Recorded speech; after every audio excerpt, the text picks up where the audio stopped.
Well, again, thank you all so much for joining us for Sleuths and Sidekicks, a panel discussion of mystery writers. A great mystery series is about more than a puzzling crime. It's the sleuths and their sidekicks who make us fall in love with a book. We're joined tonight by Tina, Jen, Carol, and Lida for an interactive conversation about their detectives and their sidekicks. And I have the honor, the pleasure, the privilege of introducing Jen here. So Jen Collins Moore transports readers to Rome in her new mystery series, The Maggie White Mysteries.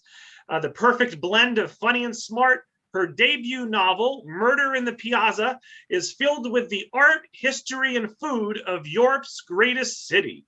When she's not writing, Jen is the founder of Mies Meals, Chicagoland's most popular meal kit service. Jen grew up in New England and now lives in Chicago.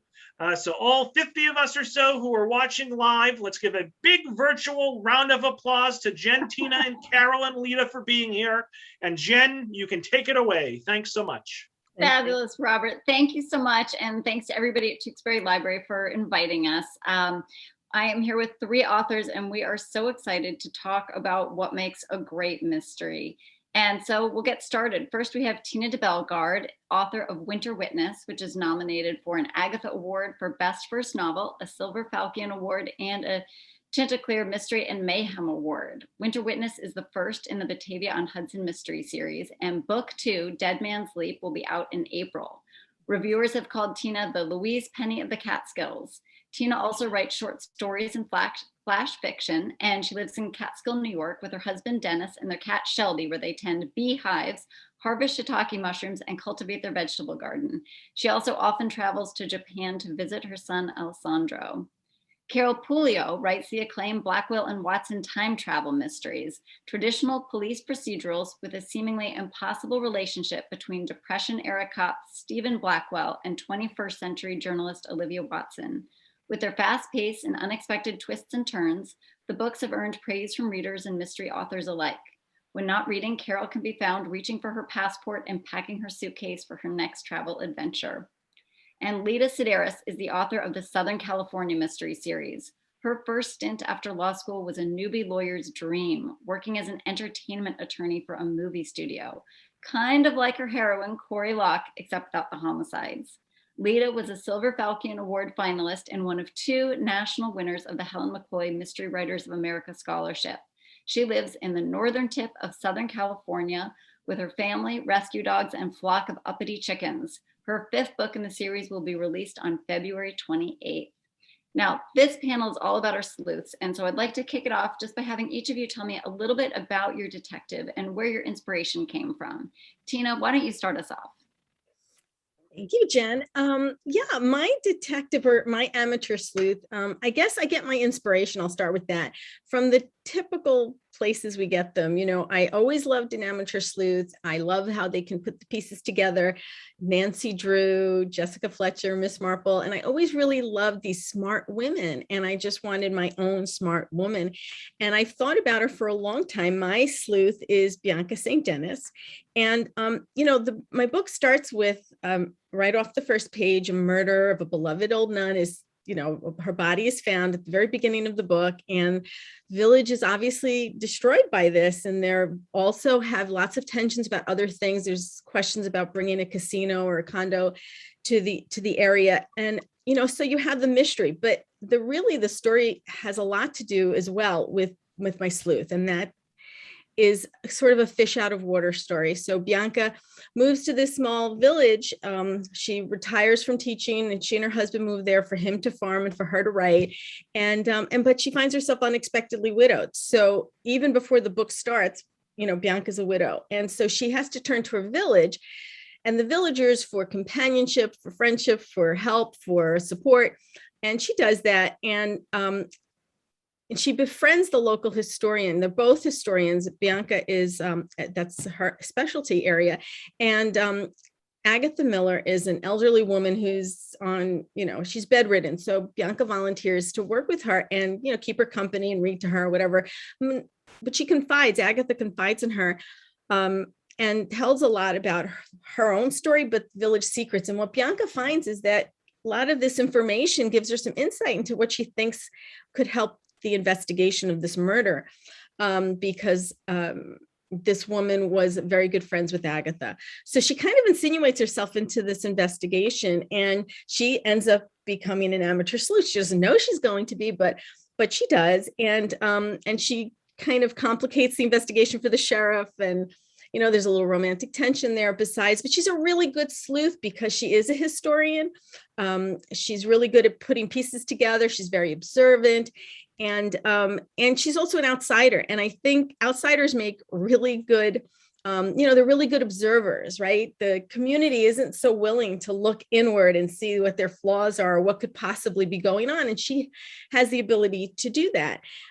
So those things, in conjunction with this information she got from Agatha, really kind of gives her the ammunition she needs to be a sleuth. And she's off.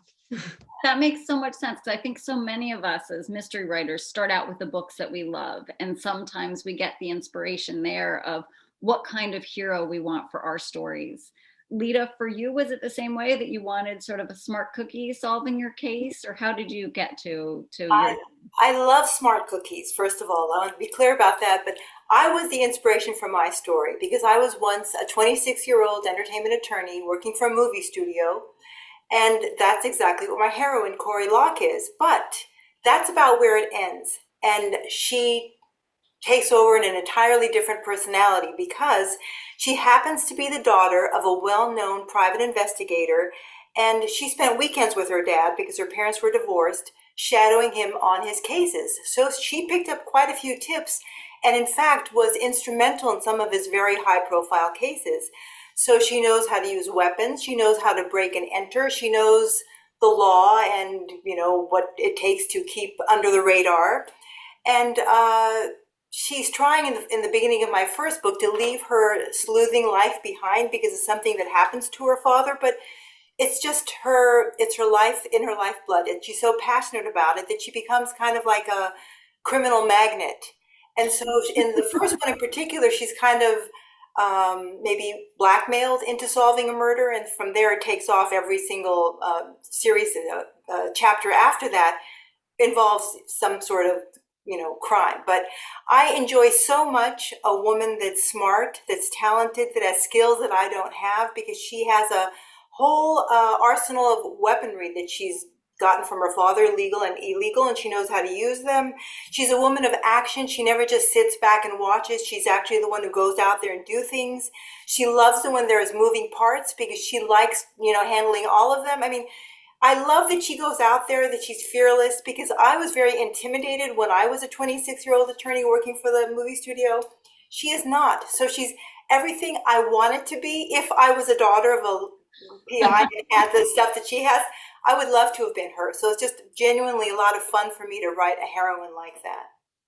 Well, and I think what you're saying is really resonating for me too, because I didn't set out to write about experiences that I directly had, but it was very much drawn from sort of that what if exercise. And so for me, it was going the other direction. Instead of looking younger in my life, I was looking older of, what if I were an empty nester? My children are small right now. And while I don't fantasize about when they graduate from my home, I know that day is coming, and what will my identity be? And going through a transition in terms of my personal life, my career was making a change, and it made sense then for a character. What would that character's life be like? And so I'd always wanted to write a book set in Italy. And so I said, I will make her an expat who is in Italy on her husband's assignment.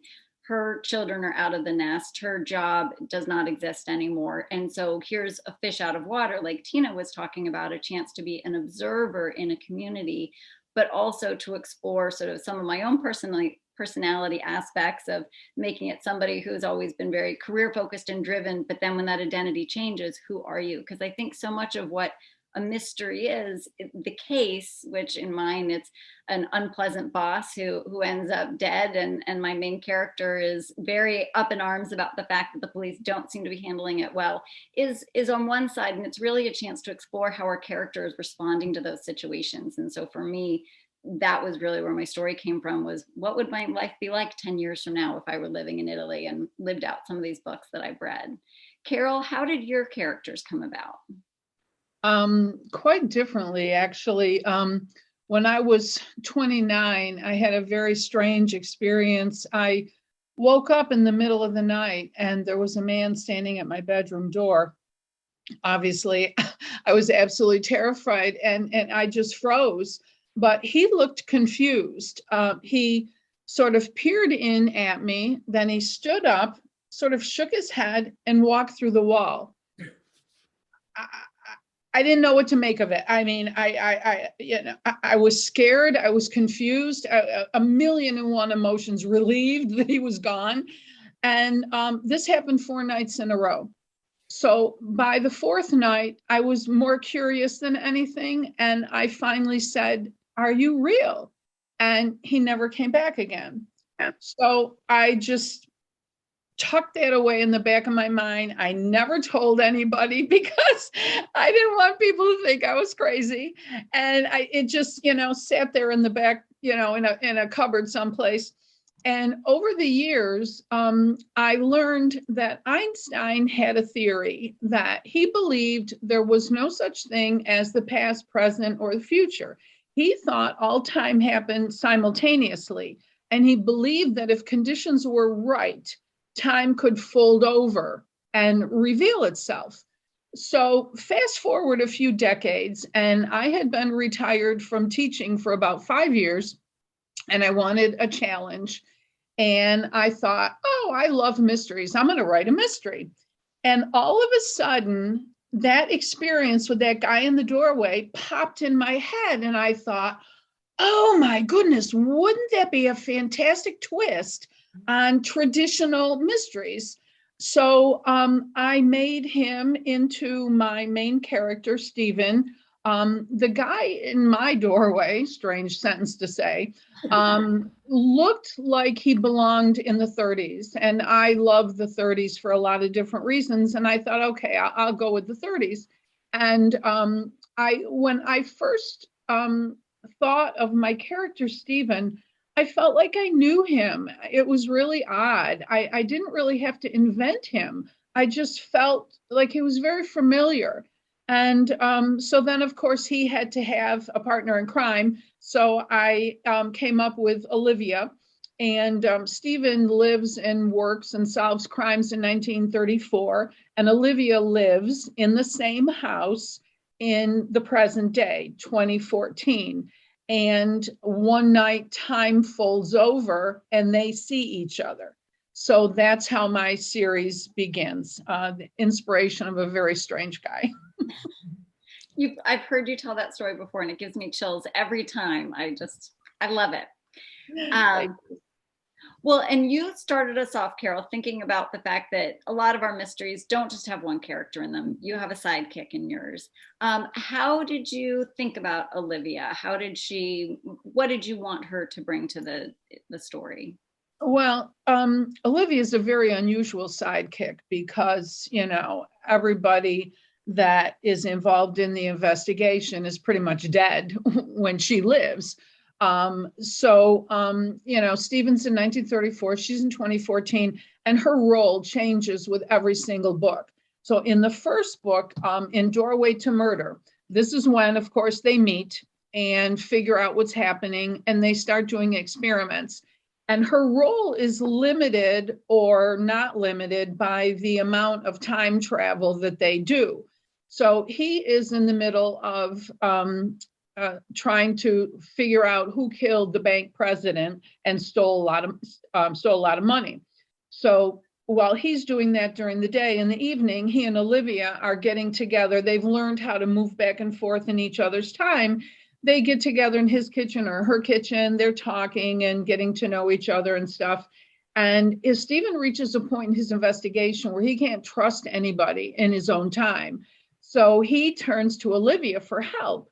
So like Archie and Nero Wolfe, he brings the information home and she acts as a sounding board. She's a devil's advocate. And finally, she makes a couple suggestions which end up helping him solve that case.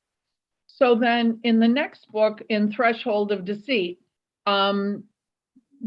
they're upping the ante. You know, they're a little more comfortable with the time travel, and Olivia's going to leave the house for the first time in 1934. So that changes the dynamic completely. She's out there in the community. She's physically there. She meets people. She's very gregarious, you know, talks to strangers, and she ends up befriending one of his main suspects, although she does not realize it. And that puts her life in danger. So in the third book that just came out this fall, Death Rang the Bell, she's very comfortable now going back into 1934. She has friends there. People know her. And she goes to a Halloween party with Stephen. And when they get home, she looks out the window and sees his neighbor across the street get murdered. So now she's a witness. And she thinks maybe the killer saw her face in the window. So her role becomes, you know, sort of exponentially, you know, more charged each time. And it's going to continue to do that as the series progresses. So she starts out really on the sidelines, and right now she's smack in the middle of everything. I love that change in the relationship, because that is one of the challenges in writing a series, is how to keep it fresh and how to keep everybody evolving. Yeah. For you, Lida, you've got a lot of people who are there to help Cory. What makes a good sidekick for you? How do you think about them? I have three, or she, excuse me, slip of the tongue. She has three sidekicks. In the first book, Murder and Other Unnatural Disasters, she doesn't really have a sidekick because everyone's kind of coming to get to know each other, and no one quite knows how they fit in. And by the end of the book, I know that she's going to have sidekicks. I noticed that sidekicks are friends, but with skills that you don't have. Also, I noticed that they have to be loyal. They have to be mostly trustworthy, because they have to be somewhere, and you want to make sure they'll be there to watch your back. They have to be energetic. We can't have couch potatoes as sidekicks, and they need to be. They have to have the same motivation that you do to get the job done. And so fortunately, Cory, my heroine, has that. She has a best friend who's also a sort of a love interest. That changes, the series evolves too, but he's a computer nerd, tech whiz, and a culinary expert, things that she knows nothing about. So he comes in very handy. She's got another sidekick who's her legal assistant, who's an ex-security guard, and she's very well connected in the security guard world. So, you know, I think in every book I have a security guard, so she also comes in handy. And then she has another one who's a DA. And he is the one who tries to keep things legal, but it's extremely challenging with Cory, because for someone who wants to get the job done, you have to move fast or evidence will be lost, and the police can't get there necessarily in time. She tries to work with them, but you know, they have protocol. She has no protocol. And thank goodness she hasn't been arrested yet, because she can still, you know, move forward solving cases. But in my upcoming book, book number 5 in my series, Gambling with Murder, the sidekicks switch a little bit. So one that's been her sidekick will not be in book number 5. He's replaced by someone else, because that certain someone brings something to the table that she needs in order to solve the crime that she'll be solving in book number 5. So I have no problem with switching my sidekicks around, at least in this one. I don't know what's going to happen in the next one, but anyway, they have to bring people who bring things to the table that the heroine needs. Such a great way to think about it when you're populating your story of what role everybody's playing and how they fit in. And, you know, I was thinking when we'd been talking beforehand about sidekicks, and at first I was thinking, gee, I don't know if my hero Maggie has a sidekick. She's living in Italy. She came with her husband, but he's off working. I very intentionally did not want this to be a husband and wife story. But then I realized, you know, there are different people who are sources of information, but sometimes they're suspicious and sometimes they're not. She's assisting on a painting tour, and there are employees who are on the tour who become friends, but you can't quite trust them. And then there are, of course, guests on the tour who you can sort of trust, but you're not sure. And then I realized that really her sidekick is a character named Aunt Gertrude, who is her husband Bert's aunt. And she is the type of relative that I think we all have, who zips into town. She spoils the children, gives them all kinds of bad ideas, undermines your authority, but everybody loves them, the life of the party. And then they zip out and sort of leave the mess behind them. And Aunt Gertrude is someone who arrives in Rome on a moment's notice, and they figure they have to let her in because otherwise she'll jimmy the locks and drink all the booze if they don't.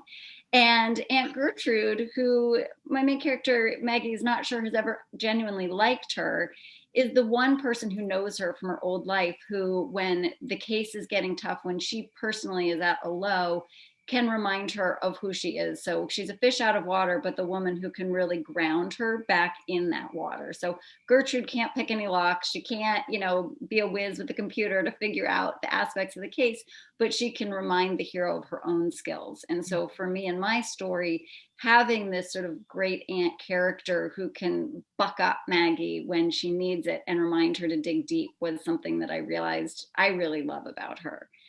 Tina, how about you? How did you populate your story and really get that sidekick going? Listening to what you're saying about that bucking up aspect, I have a lot of that as well, because there are a lot of villagers that I populated my story with. And, there are people who offer her skills, but there are also people that she just gets support from, people that she can lean on or eventually lean on as she's trying to develop a relationship in the community. So that is an important aspect, somebody that she can just vent with. But I have some kind of different dynamics in mind as far as sidekicks, because in a way, Bianca is a sidekick for the sheriff. Even though he doesn't really want that because she doesn't really belong in the investigation, but she does end up helping him out. But then she has her own sidekicks because, again, she doesn't know what she's doing. She's an amateur sleuth. She doesn't consider herself. She's just kind of falling into the investigation. And that ability to observe from the outside as an outsider is a really great tool, but it's not the only thing. She needs the villagers. And I don't know if there are Louise Penny fans out in the audience, but the Three Pines Village always plays a part in those books. The idea that you have your authority figure, you have your inspector who does the investigation, but the villagers always end up helping somehow. And so Bianca finds that there's so many of these people who can offer her help because they have the inside scoop, which she also needs. So there's, probably her closest friend is Olivia, who works at the Gazette, and she eventually becomes the editor of the Gazette. So she has inside information that way. Her neighbor, Claire, is the gossip monger in the community. So she actually has she's got the scoop even before the Gazette does. So she's useful, even if Bianca doesn't tap her for the gossip, she gets the gossip anyway.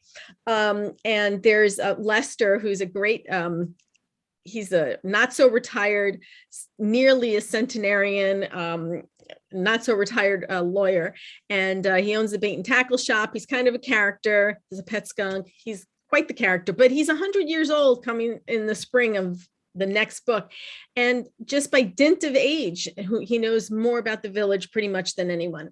And so she has a lot of help that way. I think my favorite, I think, is Eugene, and he runs the diner, Stella's Diner. These villages have to have a hub, and Stella's is that place that everybody loves to be. And because everybody passes through at least once a day, there's a lot of information that passes through there. And he's a great listener. He's like everybody's confidant. He's like a bartender, everybody's favorite bartender. And so she and Eugene get along very well. They're both grieving their spouses, and they bounce ideas off each other, sitting at the diner counter, having coffee and stuff. So that's sort of the dynamics that you'll find in my book. Well, and you talked a little bit about this village and how it's such a central part of your story. And we talked earlier about where our inspiration came from, but I'm curious too about why did you want to write these books? Because, obviously writing a book is a very large investment of time and energy and passion. And we all, I know, gave a lot of thought to it before diving in. And so for you, Tina, what made you say this village is where I want to be? This is the world I want to create? Well, it was a very long time in coming. It kind of evolved slowly. I wanted to write, was nervous about claiming to be a writer, kind of did it on the side. And I think I can attribute it to a couple of things. One of them is discovering Martha Grimes. I don't know if anybody reads Martha Grimes. The Richard Jury series is one of my favorites. I know Carol loves them. And when I discovered those books, they were just the right kind of book for me. There's a village at the heart of the story always, but they're smart, interesting puzzles. You have unusual characters, some eccentric, some not. Nice arc across the series, but also within the book. And you kind of get invested in the story and the characters. And I like a really well-developed character. So I read these books and I said, this is the kind of a book I would enjoy writing. And I since then have read others along those lines, like Louise Penny, Julia Spencer Fleming, Deborah Crombie. I just love these kinds of stories. But that was just like sitting there in the background before I wrote. And then I retired from teaching. I moved here to the Catskills, and all of a sudden I found my setting. I found my village. And I think that's when it all gelled. So all of these communities around here are also interesting and quaint. And what I did was I started thinking, this is just the great place to do this, and literally drew a map, which eventually became an official map, which is in my book. I love my map. That's my new colorized version. I got to see if I can get it in there in color. But once the map existed, everything kind of clicked into place. Now I knew what kind of character I wanted to create, protagonist, and it all sort of, evolved around this village and this map. And I think at one point I just finally said, I can do this. I love that. Lida, how about you? What drew you to wanting to go back to that earlier life you'd had as the studio, working at the studio? Well, I had a strong hankering to write a mystery, but I felt for the longest time that I couldn't do it because it was a daunting task. I mean, there's so many twists and turns. I just couldn't see myself going from beginning to end. But then I got a job working for a legal nonprofit that can be a little bit draining during the day, because I have people whose problems can't be solved by lawyers because they can't afford a lawyer, or it's just too convoluted. And so I needed an escape hatch. I decided now would be a good time maybe to carve one out creatively for myself by writing a book. And I thought I'll go back, way back in the day, to my first job. It was a for-profit. Now I work for a nonprofit. But, it's a marvelous way I discovered, even though we're writing fiction, to work out issues that we might have had back in the day. So I was recently reading my first book, again, Murder and Other Unnatural Disasters, because I was looking for an idea for a short story I want to write. And I couldn't believe how much reality was weaved into that fiction. I was a little startled to find that I'd included so much, but at the same time, it was so much fun because of what I did to it. I turned everything upside down. The things that happened to me, I had her handled more deftly, the way I would have liked to have handled it. So that was a lot of fun for me. So that's another reason why I wrote these books. And also, as Tina mentioned, when you read a book, especially one that somehow sucks you inside so you forget about everything else, I am so grateful for those moments, especially when flying across country. I mean, it's nice to just forget what you're doing at the time, and escape somewhere else. So I really like the fun, humorous, adventurous mysteries like the Janet Ivanovich, Stephanie Plum series. I also love the Number One Ladies Detective Agency series because they're so sweet and peaceful and calm and full of wisdom too. So I thought, could I ever write anything like that? So I have humor in my books. I can't write without it because it's entertaining for me, and I have a lot of action and adventure, as I mentioned. And I hope that if you're really looking carefully in between the lines, you might actually find a little nugget of wisdom inside of them too, because I'm surprised when I see them. In my last book, my number 4, Slightly Murderous Intent, I've forgotten already what it's called, but I have Vera is one of Cory's sidekicks, her assistant, say that, I can't stand being around that man because he yanks my chain. And I had Cory tell her, you shouldn't be wearing a chain. And I thought, that's good advice she gave her. So things like that come out. Anyway, that's why I write these books, to learn about myself, I've discovered, and hopefully to entertain the readers and myself as well. Well, what you're saying about escape of your sort of day-to-day was really resonating for me, because I set my books in Rome, a city that I've spent a lot of time in, but I don't live in. I live in Chicago. And I really, when I sat down to write, I wanted to spend that writing time imagining myself somewhere else. I wanted that escapism. And so for me, because that's something I love as a reader, I love books that anywhere around the world. I love to see a world that I don't know well, to learn even in my own city about places that I don't go to, or in another place, and read about the food and the smells and all of that.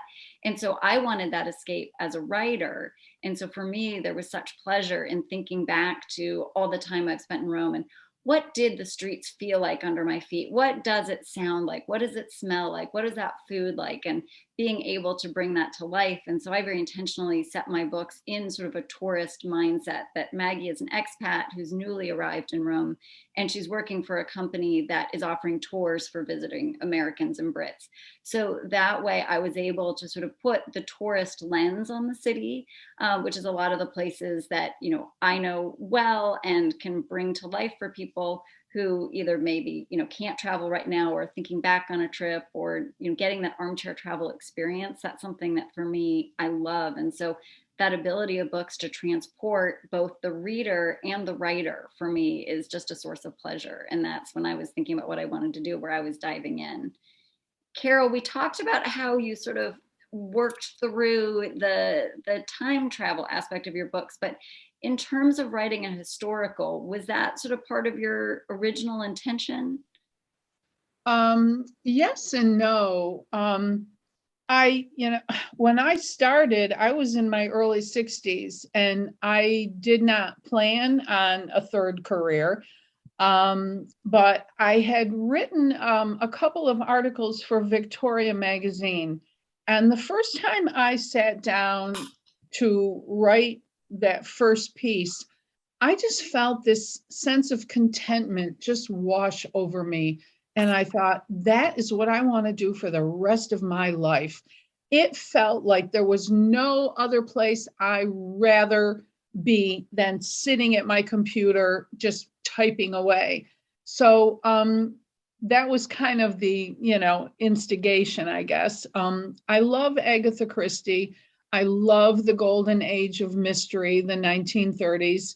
That atmosphere, the characters, the settings, they just pull me in, and I feel inspired. And I thought, wow, I wonder if I could ever do something like that. But, you can never imagine that you could equal that. So I thought, well, I'd like to do something traditional, something that's a bit gentle, but I like police procedurals. I like the structure of that, and I would be comfortable having that structure so that I could be inventive in other ways. And I thought, but I want to do something different that I haven't read or seen before. And how can I incorporate all of these different elements? And it would be fun to have a touch of romance. So I'm looking at all these possible things. And then I remembered that crazy experience. And I thought, oh my goodness, that's it. And as soon as I thought of that, I saw the whole series in my mind just laid out. I saw the beginning of the first book and the ending of the seventh book in the series. It was like a movie, just on, like a fast forward kind of thing.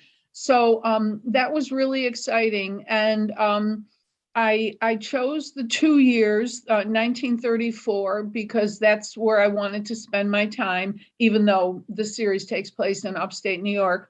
And then I added 80 years to it for Olivia's time, because I wanted, I remember hearing, I was listening to an interview with the filmmakers that wrote, directed, and were involved and produced the Harry Potter films. And one of the things that I've never forgotten from years ago, listening to that interview on TV, they said the magic is grounded in reality, and that's what makes it believable. And I thought, okay, my time travel has to be grounded in reality, because everybody's not going to buy Einstein's idea.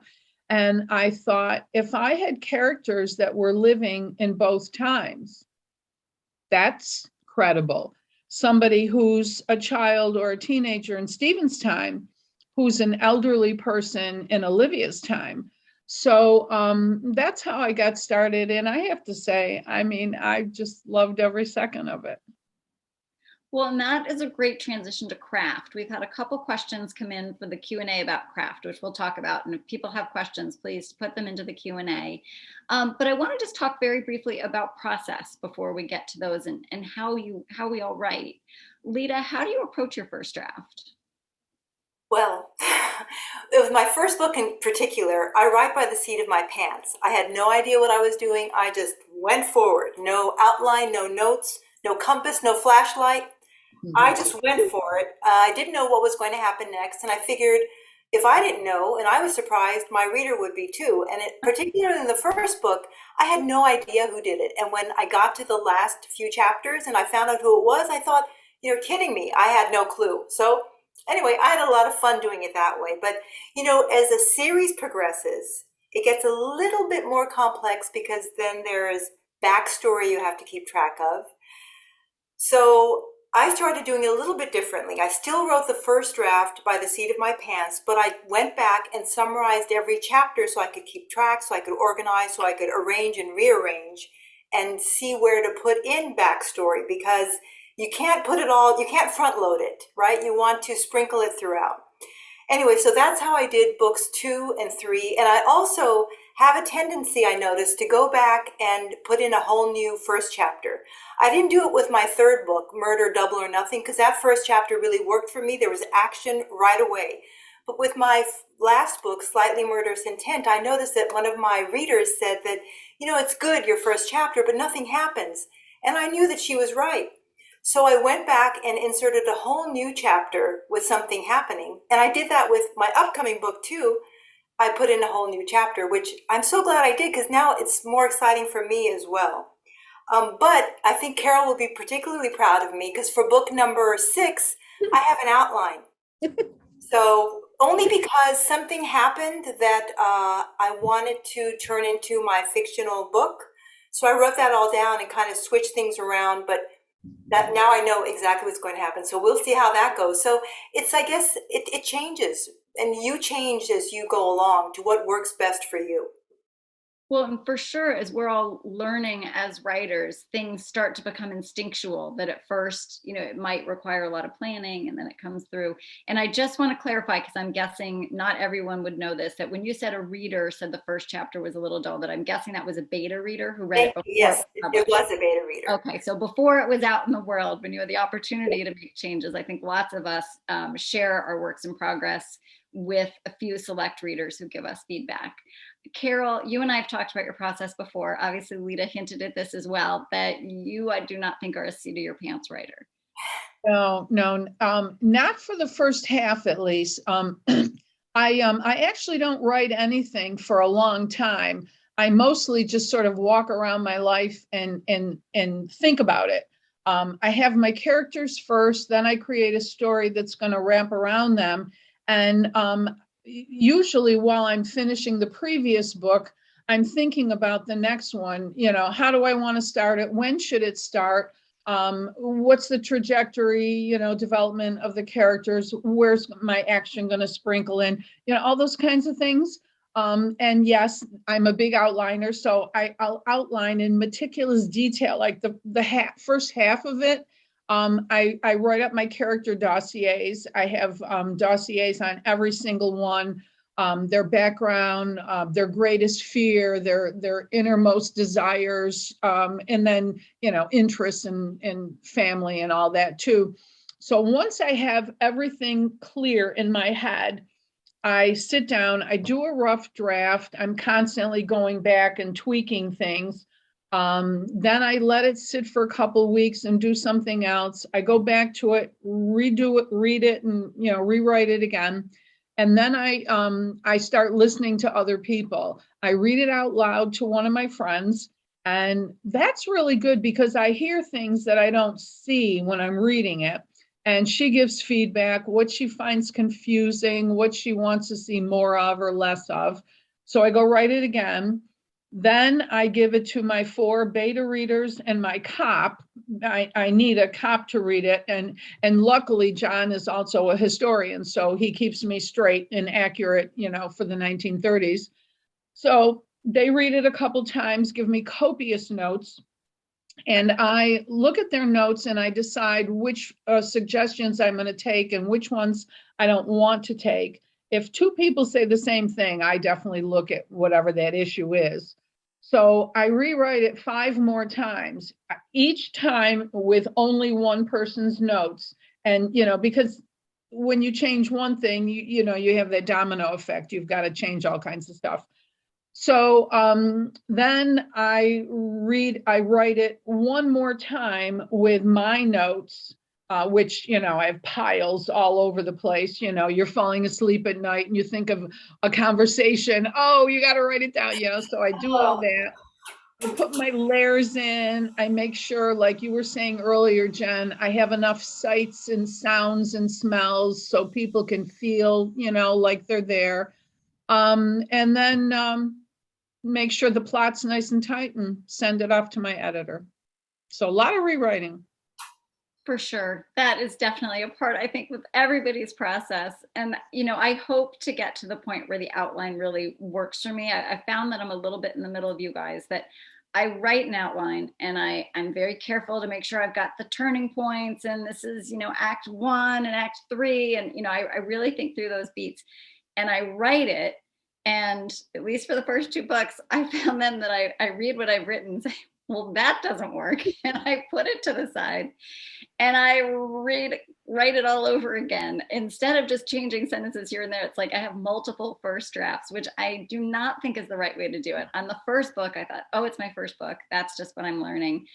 And then the second book, I ended up doing the same thing, despite my intentions not to do that. So I'm learning that might be part of my process. But for me, it was very helpful because I thought my series, which is still called the Maggie White Mystery Series, that Maggie would be my main character for every book. But when I wrote my second book from Maggie's point of view, I realized that the story wasn't hers, that Maggie should be off running this painting company, that the paint tour that she is running.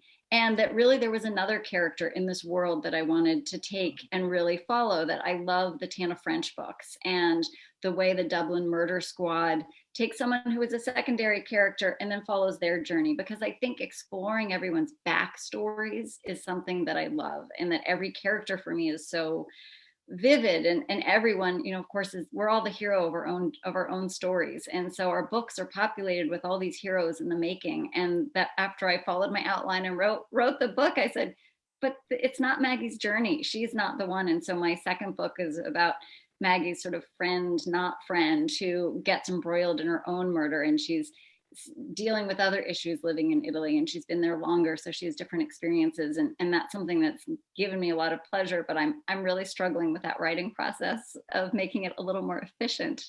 Tina, where are you on either the how you come up with your story or how efficient are you? Give me tips. I don't know how efficient I am, but I feel like it works. And before I continue, I just want to mention there's a storm brewing out here, a very serious storm. So I'm hoping I'll make it to the end here and don't get cut off, but I just want to let you know. I had an accidental discovery very early on. I wrote my first book, but I went to a conference where I met my publisher, our publisher, and to discuss a contract. And to be extra prepared, I brought with me the title and back cover copy for the next 2 books in the series, because I thought that would really be a good thing to show that I'm prepared to move forward on the series. And what I ended up doing was building my second book from that title and back cover copy.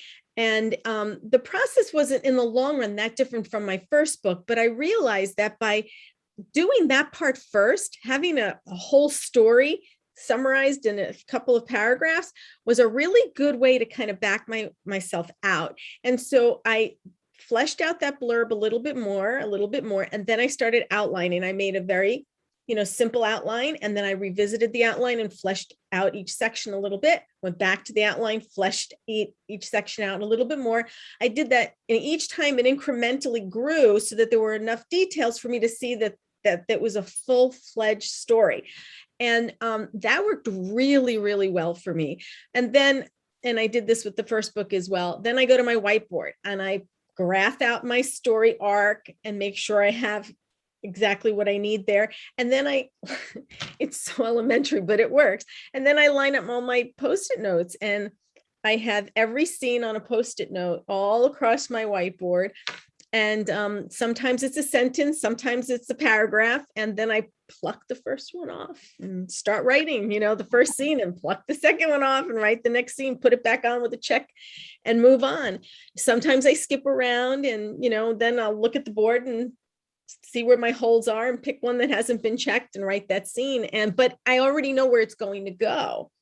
So it is more efficient in that respect, that I've done it before where I'll write scenes out of order, but not necessarily know where they go. But now I know I can write the scene out of order, but I know where it's going to go. It worked really well for me for book 2. It's where I'm starting with book 3. So far, so good. We'll see. And I have no advice for anyone on how to be efficient. I don't think there's anything efficient about writing. It's a process, and it's a revised, process that requires revision. There's just no way around it. Although I do something that a lot of people don't do, because we're told never to do it, which is I revise a little as I go.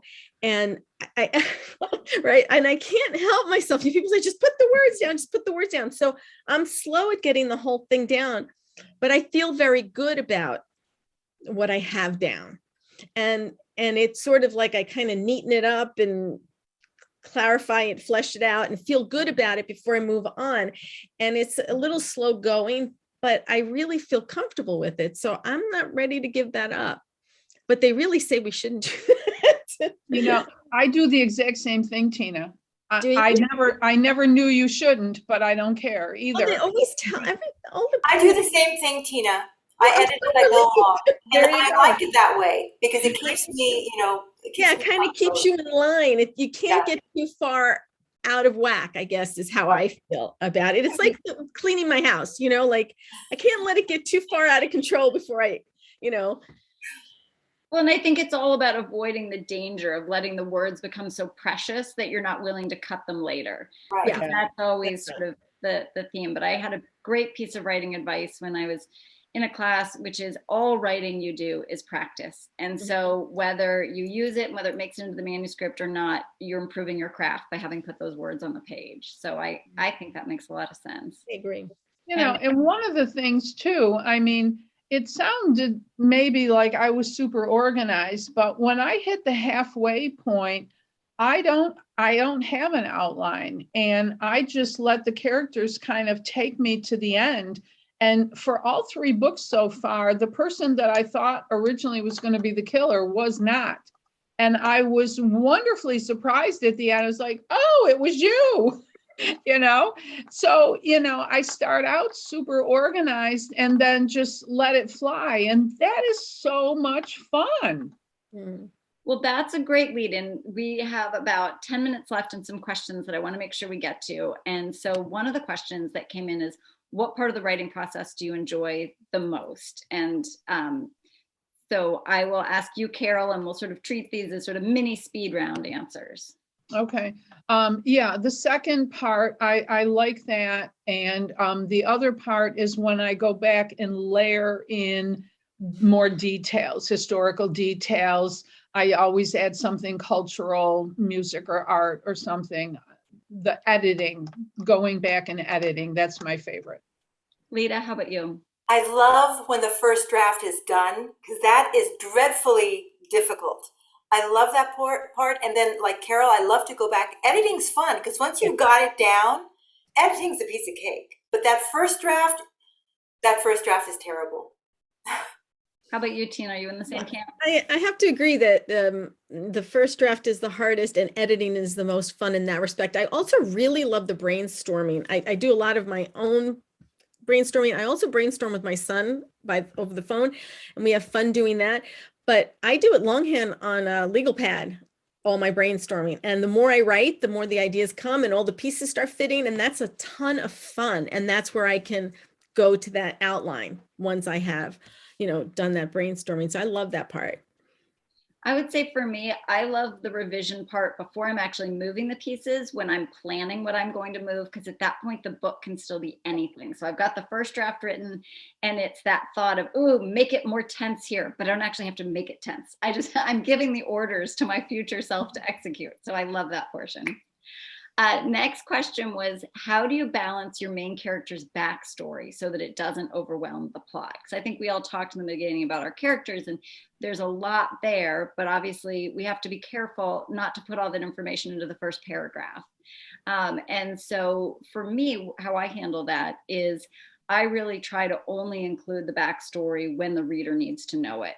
And so I like to start in scene, we're with these characters, the reader is slowly starting to figure out who they are, but I really try to dribble it through. And there's some backstory that I know that might inform the characters that I've written, but that is never explicitly on the page. And so I don't know if readers know it or not because they don't have to. Mm-hmm. Tina, you're nodding.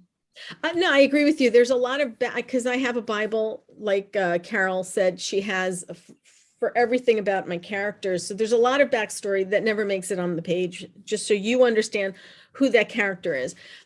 So you're right. You don't need to put everything in there. I also have my stories, I feel are character driven. I'm a big Ann Tyler fan, and so for me, my characters' backstories do kind of show up a little bit more. I think there's a lot of internal monologue and, so there is a little bit more, I think, than a typical very fast paced kind of story. So I don't think it overwhelms the plot, but I do think there is a fair amount of it. I put in my chapter summaries too. I put in, like, she says what happened to her PI dad here, or she says where she met Michael here.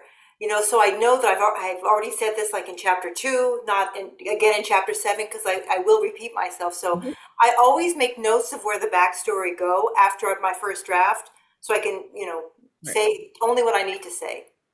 Yeah, me too. I make notes because otherwise I'll repeat myself. With me, the only really important backstory for the reader to understand subsequent books is the time travel. How did they meet? Why is this woman why does she live in 2014 and have to leave her laptop and her cell phone and stuff, and she walks through this doorway? So like Jen, like you said, when the reader needs to know, I'll do as few sentences as possible. Now, sometimes it actually is a small paragraph, but I'll make it as short as I possibly can, and just so the reader understands, the basic situation, so they understand the scene and can move on and understand what they're reading. But yeah, it's always tempting to put too much, but that's the kiss of death. True. Which leads to sort of a question. We were talking about our sidekicks, and one question came up: can an amateur sleuth have sequential sidekicks, different in each book in the series? Lida, you're nodding. Absolutely. I don't see why not. It's your story, and if you can write it any way you please. And I don't care if Cory has different sidekicks, a whole different group next time. I can explain away the other ones, but yes, I would say yes, you can do that. Yeah, and I have a lot of, I have a lot of characters and a lot of villagers that pop in and out. And I noticed that in book 2, a different group had more to say in this book than they had to say in the first book, but they're all characters that were already woven in from the first book. So yeah, I think they kind of come, they have their moments. And I think as an author, sometimes you need to sort of reward the readers who read the prior books by putting in sort of a mention. There's some characters who you want to know at least a little bit about what they're doing, but they can't all be the star of every story because they're all bringing different things. And I think it would start to feel a little dry if it was sort of this group is marching through time. And so that world building is something that, as a reader and a writer, I keep coming back to the page for. And so I want to know what was happening with that world, but I don't want to revisit the same world over and over again.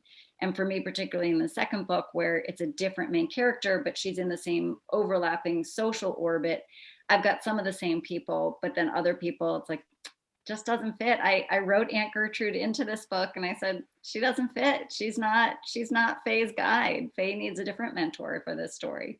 And it was heartbreaking to me, and maybe she'll still be an appearance with a postcard or something, but you've got to do what's right for the story. Or in the next book, Jen.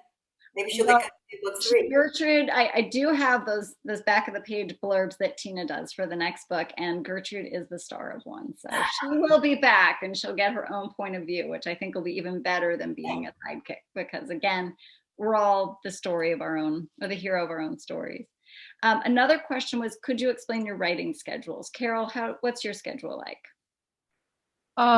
Well, I try to write as much of every day as I can. I have some shoulder and back issues, so I can only sit at the computer an hour at a time. So basically, Monday, Wednesday, Friday, I have an hour of exercises that I do first. Then I can start writing. I set the timer on my stove for an hour. And at that point, I absolutely have to stand up and, move around the house, do something else. And then I go back. So I basically get in maybe 3-4 hours on those days, if possible. Then Tuesday, Thursday, I swim. So I write for an hour first, then go to the pool and do my laps and work out in the pool. So I'm trying to get 3 to 4 hours a day. I'm trying to take the weekends off. But of course, life interrupts and that doesn't always happen, but that's always my goal. I want to know who's discouraged listening to Carol, because I am, because I don't have anything like that. What's your schedule like, Tina? It's I can't be called a schedule. It's some days I give it in the day. I put everything aside and I'm all about my book, and days go that I can't write at all. And then some days I write in the mornings, and some days I write from 9 till midnight, and some days I'll write from 3 to 6. I have no schedule, and it's something I have been dying to figure out, but I can't. I just can't. And I recently discovered that I'm not alone. I really, really thought I was alone, because again, everybody says you have to have a schedule. You should write in the morning is usually find your own time, but most people say mornings are best, but I haven't found that to be true yet for me. Lida, you're fitting all this in with a day job, as they say. How do you fit it in? I work full time. So pre-pandemic, during my lunch hour, I'd go to the nearest public library and write there, and that seemed to work. Now I write at home because I spend most of my days working remotely. And then I have no social life because if I don't write, I feel like there's something missing. So on weekends, I spend the majority of the days writing. Of course, I do waste time a lot too. I just want to make that clear, and that gets me so angry. But in any case, that's what I do with my weekends. And after hours, I spend those times writing.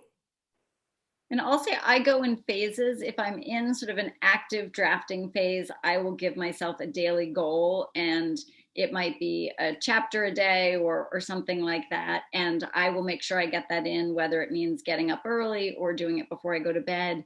But I don't keep that pace up all the time. I think COVID, for me at least, was a big chance to sort of revisit how busy and pressured I want to feel, and prioritizing sleep over other things. And so I think probably pre-COVID, I would have said I'm going to get up at 6 in the morning or 5 in the morning if that's what I need to fit it in that day. And I have sort of taken that foot off the pedal with that regard. But I think, everybody tries to find what's right. And for me, what's different phases of the book demands different attention from me. Yeah, I take long breaks between books. I need it because I push myself so much when I'm producing a book that I take a couple months off and don't write anything. And they say you should never do that, but I need to. And the one thing that COVID did for me, since, I had no life, I just, here in the house, I found myself writing 7 days a week, and I realized, whoa, you can't do that. You have to stop. So that's why I forced myself to stop. I may do some marketing or PR stuff on the weekend, a little bit here and there, but I try not to quote work. Yeah. This has been so much fun. We are actually over our time, and I so appreciate everyone staying with us and asking such great questions. There was one last question, which I think we will all be self-interested enough to answer, which is, please hold up the copy of our books again. So if everyone will hold up your books and say thank you so much to everyone for joining us, and Robert for hosting us. This has been great. We've posted our newsletter or websites in the chat, so please take a minute to sign up for our newsletters, check out our books, and we would love to stay in touch. So thank you for joining us tonight. Thank you everyone. very much, everyone. Thank you all. Wonderful job. I hope everyone has a great night. Thank Thanks you, again. Robert. Thanks so much. Thank Good you. night. Good night, everyone. Bye.